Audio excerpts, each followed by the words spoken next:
Have you ever wondered what it takes to build an empire? Not of land or armies, but of dreams, of beauty, of the very essence of desire. It takes more than just money or power. It takes a vision so clear it can see decades into the future, and a will so strong it can bend the world to its shape.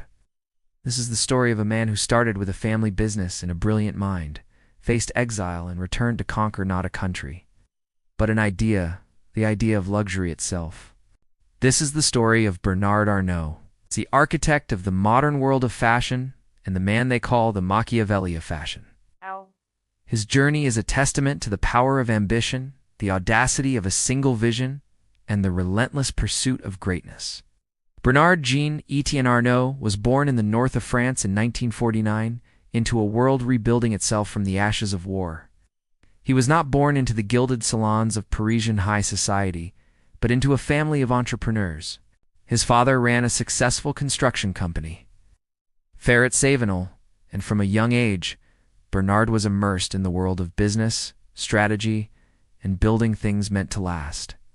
He was gifted not just with business acumen, but with a formidable intellect. He attended France's most prestigious engineering school, the École Polytechnique, graduating in 1971. This education gave him a foundation in logic, structure, and problem-solving that would become the bedrock of his future empire. Upon graduating, he didn't seek his fortune elsewhere. He came home. He joined his father's company, learning the ropes of the family trade. But Bernard's ambition was never going to be contained within the familiar lines of construction. He saw a bigger picture. At just 25 years old, with a conviction that belied his age, he persuaded his father to pivot the entire company. He urged him to sell the construction division and focus on a far more lucrative and dynamic field: real estate. They rebranded their new venture as Farnell, and under Bernard's guidance, it flourished. By 1977, he was the CEO, and 2 years later, he succeeded his father as chairman. He had proven his ability to transform and grow a business, but his greatest test was yet to come. The ground beneath his feet was about to shift, forcing him on a journey that would ultimately define his destiny. In 1981, a dramatic political shift in France sent waves of uncertainty through the nation's business community. The election of a socialist government prompted Arnault to make a difficult decision. Fearing the new economic policies, he moved his family across the Atlantic to the United States. He was, for a time, an exile adrift in America. But for a mind like Arnault's, this was not a setback. It was an opportunity. America in the 1980s was a land of bold capitalism and boundless ambition. He immersed himself in this new environment, developing condominium projects in Florida and honing his investment skills. In this period of adriftness, he didn't just survive, thrived. His sharp business instincts and growing understanding of international finance allowed him to accumulate a significant amount of capital. He was watching, learning, and waiting for the right moment to return to France, not as the man who had left, but as a force to be reckoned with. That moment arrived in 1984. A once mighty French textile conglomerate, Boussac Saint Frères, was on the brink of collapse.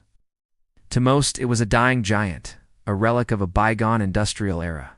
But Arnault saw something no one else did. Buried within the failing company were two priceless jewels: the legendary fashion house of Christian Dior and the chic Parisian department store, Le Bon Marché. This was his chance.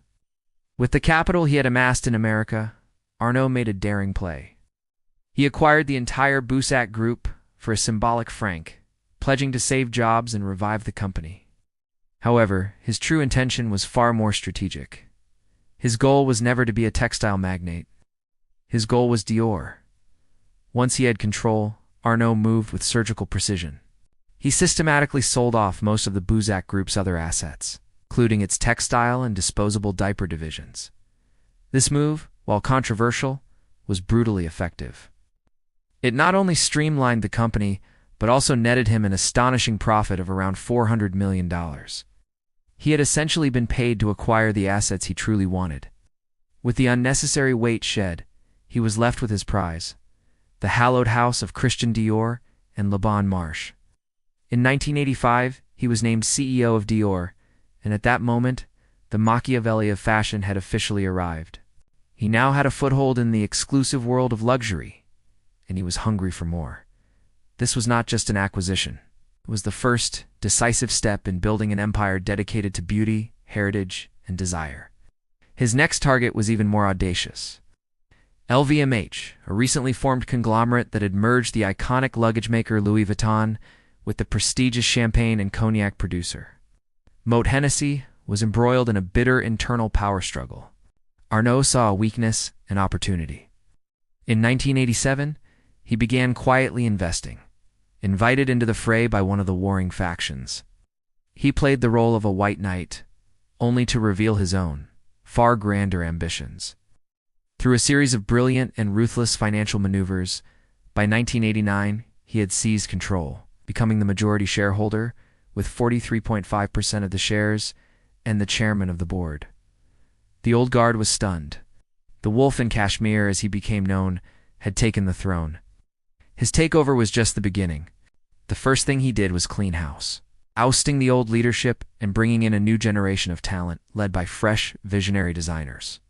He then embarked on one of the most aggressive and successful acquisition sprees in corporate history. He understood that a luxury group was like a collection of fine art. Each piece had to be a masterpiece, unique in its heritage, but stronger as part of a whole. Over the next decade and beyond, he added a breathtaking portfolio of brands to the LVMH family. Celine, the leather goods master; Fendi, the Italian fur and fashion house; Bulgari, the jeweler of kings and movie stars; Marc Jacobs, the face of American cool. Acquisition was a strategic move to dominate every corner of the luxury market, from fashion and leather goods to watches, jewelry, and fine wines. Most recently, he sealed the largest deal in luxury history, acquiring the legendary American jeweler Tiffany & Co. In just over a decade, he had increased LVMH's market value by a staggering 15 times, creating the undisputed global superpower of luxury. Today, Bernard Arnault is more than just a CEO. He is a modern-day emperor, a luxury tycoon who has repeatedly been ranked as the richest person in the world, with a personal fortune exceeding $200 billion. His success is built on a philosophy that defies conventional business wisdom. He champions long-term thinking, often planning a decade or more in advance, refusing to be swayed by the siren song of short-term profits. He believes in nurturing the soul of his brands, preserving their unique heritage, while relentlessly pushing them into the future. He has cultivated LVMH as a family of brands, a place where creative genius can flourish under a protective and powerful umbrella, attracting the world's most brilliant designers and artisans. But his empire extends beyond balance sheets and boardrooms. He is one of the world's foremost art collectors, and his passion for culture is embodied in the stunning Fondation Louis Vuitton in Paris, a museum he commissioned to share great art with the public. Bernard Arnault's story is a powerful symbol of shrewd investment, strategic genius, and an unyielding will to win. He combined a respect for the past with a relentless strategy of expansion, transforming a collection of storied but separate houses into a cohesive and invincible empire. His journey from a French construction firm to the pinnacle of global wealth is a truly American story, played out on a global stage, a story of risk, exile, and a triumphant return. If you've been moved by this journey of ambition and elegance, and you dream of experiencing this world firsthand, imagine a luxury trip to Paris.